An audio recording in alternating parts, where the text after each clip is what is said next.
ശ്രീമദ് ഭഗവത്ഗീത ധ്യാനം.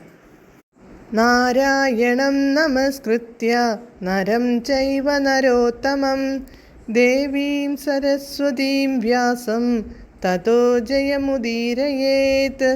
നഷ്ടപ്രായേഷു ഭദ്രേഷു നിത്യം ഭാഗവത സേവയാ ഭഗവതേ ഉത്തമശ്ലോകേ ഭക്തിർഭവതി നൈഷ്ടകീ. മൂകം കരോതി വാചാലം പങ്കും ലംഘയതേ ഗിരിം യത്കൃപാതമഹം വന്ദേ പരമാനന്ദമാധവം. ശ്രീഗുരും ദീനതാരിണം ശ്രീചൈതന്യമീശ്വരം. ഓം അജ്ഞാനതിമിരാന്ധസ്യ ജ്ഞാനാഞ്ജനശലാകയാ ചക്ഷുരുന്മീലിതം യേന തസ്മൈ ശ്രീഗുരവേ നമഃ. നമഃ ഓം വിഷ്ണുപാദായ കൃഷ്ണപ്രേഷ്ഠായ ഭൂതലേ ശ്രീമദേ ഭക്തിവേദാന്ത സ്വാമിന്നിധി നാമിനേ. നമസ്തേ സാരസ്വതേ ദേവേ ഗൗരവാണി പ്രചാരിണേ നിർവിശേഷ ശൂന്യവാദി പാശ്ചാത്യദേശതാരിണേ. ജയ ശ്രീകൃഷ്ണ ചൈതന്യ പ്രഭു നിത്യാനന്ദ ശ്രീ അദ്വൈത ഗദാധര ശ്രീവാസാദി ഗൗരഭക്തവൃന്ദ.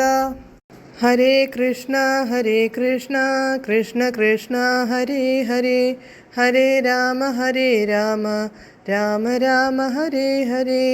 ഹരേ കൃഷ്ണ കൃഷ്ണ കൃഷ്ണ ഹരേ ഹരേ, ഹരേ രാമ രാമ രാമ ഹരേ ഹരേ. ഹരേ കൃഷ്ണ കൃഷ്ണ കൃഷ്ണ ഹരേ ഹരേ, ഹരേ രാമ രാമ രാമ ഹരേ ഹരേ. ഭഗവത്ഗീത യഥാരൂപം. അധ്യായം 10 വിഭൂതിയോഗം. ശ്ലോകം 16, പേജ് നമ്പർ 551. വക്തുമർഹസ്യ ശേഷേണ ദിവ്യാഹ്യാത്മവിഭൂതയഃ യാഭിർവിഭൂതിഭിർലോകാനിമാംസ്ത്വാം വ്യാപ്യ തിഷ്ഠസി. പദാനുപദം.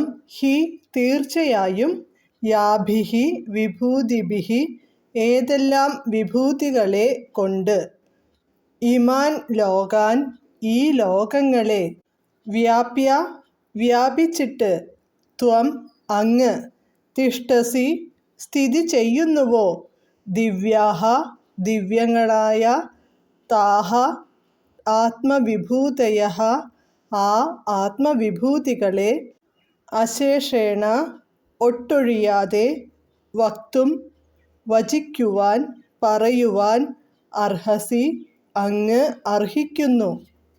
വിവർത്തനം. ഈ ലോകങ്ങളിലെമ്പാടും വ്യാപിച്ചിരിക്കുന്നു അങ്ങയുടെ ദിവ്യവിഭൂതികൾ. അവയെക്കുറിച്ച് എനിക്ക് വിശദമായി പറഞ്ഞു തരൂ. ഭാവാർത്ഥം. ഭഗവത് തത്വമറിഞ്ഞതിൽ സംതൃപ്തനാണിപ്പോൾ അർജുനൻ എന്ന് ഈ ശ്ലോകത്തിൽ നിന്നും മനസ്സിലാക്കാം.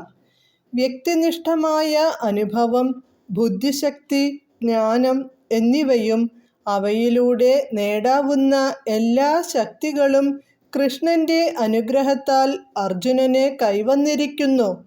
കൃഷ്ണനെ പരമദിവ്യോത്തമ പുരുഷനായി അദ്ദേഹം അറിഞ്ഞുകഴിഞ്ഞു. അദ്ദേഹത്തിന് ഇനി സംശയങ്ങൾ ഒന്നുമില്ല. എന്നിട്ടും അർജുനൻ സർവവ്യാപ്തമായ ഭഗവത് സ്വരൂപത്തെ, അതിൻ്റെ വിവിധ വിഭൂതികളെ വിവരിച്ചു തരണമെന്നപേക്ഷിക്കുകയാണ്. സാധാരണ ജനങ്ങൾ, വിശേഷിച്ച് അവ്യക്തിഗതവാദികൾ, കൃഷ്ണന്റെ സർവവ്യാപ്തമായ ഭാവത്തിന് പ്രാധാന്യം കൊടുക്കുന്നവരത്രേ. അതുകൊണ്ടാണ് അർജുനൻ വ്യത്യസ്ത ശക്തികളിലൂടെ സർവവ്യാപിയായി നിലകൊള്ളുന്ന ഭഗവത് രൂപത്തെ മനസ്സിലാക്കാൻ ആഗ്രഹിക്കുന്നത്.